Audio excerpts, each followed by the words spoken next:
Finisci di montare il tuo video, lo carichi su YouTube e quando lo rivedi pensi perché sembra peggio di prima? I colori sono piatti, la qualità è diminuita. Non è colpa di YouTube, è colpa delle impostazioni con cui l'hai esportato.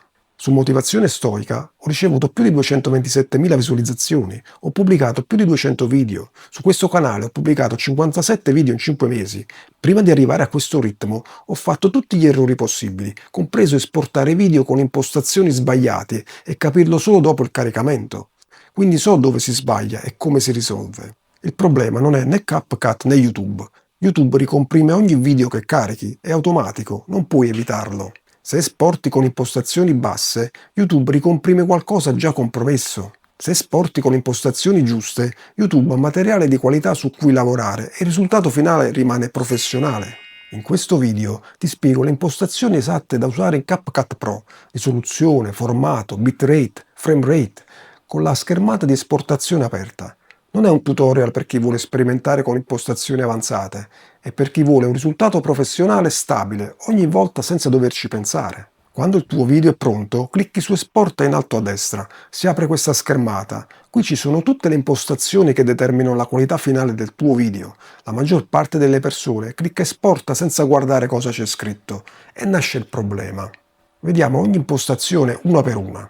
La prima impostazione è la risoluzione, indica quanti pixel ha ogni fotogramma del tuo video. Più alta è la risoluzione, più l'immagine è dettagliata. Per YouTube la risoluzione minima per un video professionale è 1080p, chiamata anche Full HD.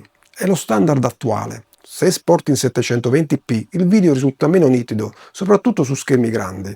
Potresti pensare, allora esporto in 4K e sono a posto. Non funziona così.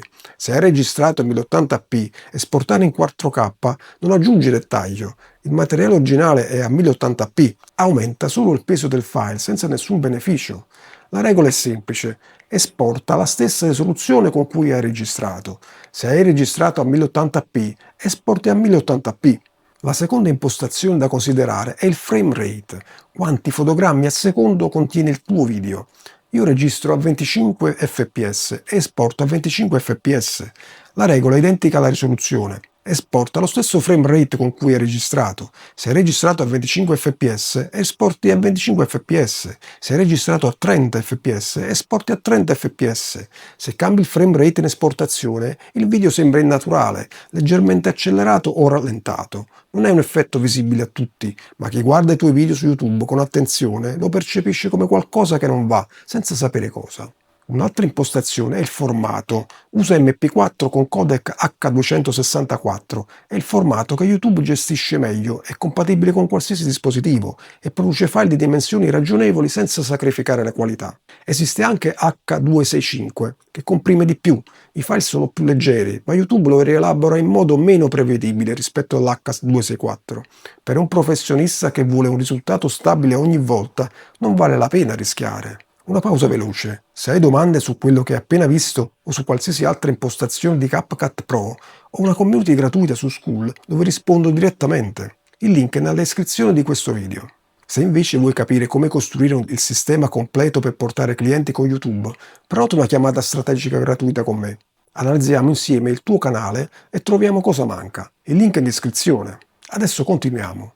L'ultima impostazione è il bitrate ed è quella più importante. Il bitrate determina quanta informazione visiva viene conservata per ogni secondo di video. Più è alto, più dettaglio viene preservato. Più è basso, più il video viene compresso e perde qualità.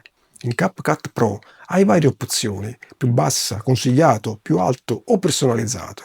Se selezioni personalizzato, puoi scegliere manualmente il valore.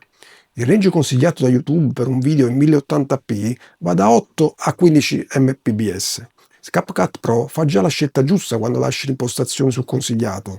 Il punto importante non è cambiare il valore, ma sapere cosa stai facendo. Perché se un giorno per sbaglio tocchi questa impostazione e la abbassi, capisci subito perché la qualità è peggiorata. Lascia su consigliato, non toccare nulla. Queste sono le impostazioni complete.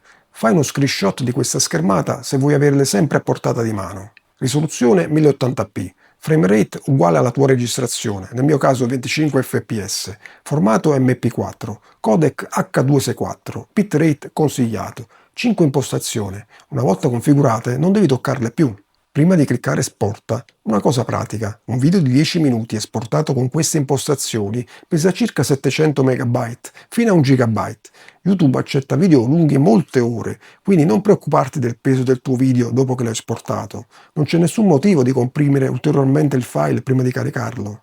Carica quello che hai esportato, così com'è. Da oggi sai cosa impostare ogni volta che esporti un video da CapCut Pro. La perdita di qualità dopo il caricamento su YouTube sarà trascurabile. I link per la community e la chiamata gratuita sono in descrizione. Nel prossimo video ti spiego come aggiungere musica di sottofondo ai tuoi video senza problemi di copyright.